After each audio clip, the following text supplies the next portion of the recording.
कहानी वहीं से शुरू होती है जहां बालवीर रिटर्न्स का पर्दा गिरा था, पर इस बार पर्दा नहीं, पूरा आसमान जल उठेगा। कहते हैं कुछ कहानियां खत्म नहीं होती, वो बस इंतजार करती हैं अपने वीर के लौटने का। और अब वही घड़ी आ चुकी है। हवा में फिर गूंज रही है बालवीर की शपथ, जब तक मैं जिंदा हूं अंधकार कभी नहीं जीतेगा।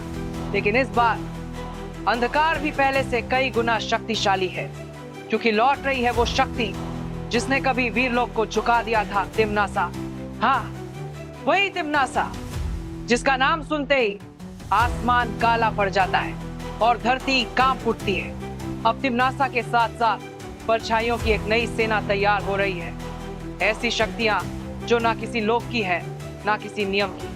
और इन सब के बीच बालवीर को दोबारा खड़ा होना होगा उस विरासत के लिए जिसने उसे रक्षक बनाया था। लेकिन कहानी में एक और धमाका बाकी है, क्योंकि इस बार विवान भी लौट रहा है। हाँ, वही निडर बालवीर जूनियर जिसने कभी अपने भाई की ढाल बनकर पूरे विश्व को बचाया था। अब दोनों फिर एक साथ एक ऐसे मिशन पर होंगे जहां दांव सिर्फ लोगों का नहीं बल्कि समय का होगा। कहानी में लौटेंगे पुराने चेहरे, खुलेंगे अनकहे राज और वो सारे सवाल जो बालवीर रिटर्न्स के बाद अधूरे रह गए थे, अब उनके जवाब मिलने वाले हैं।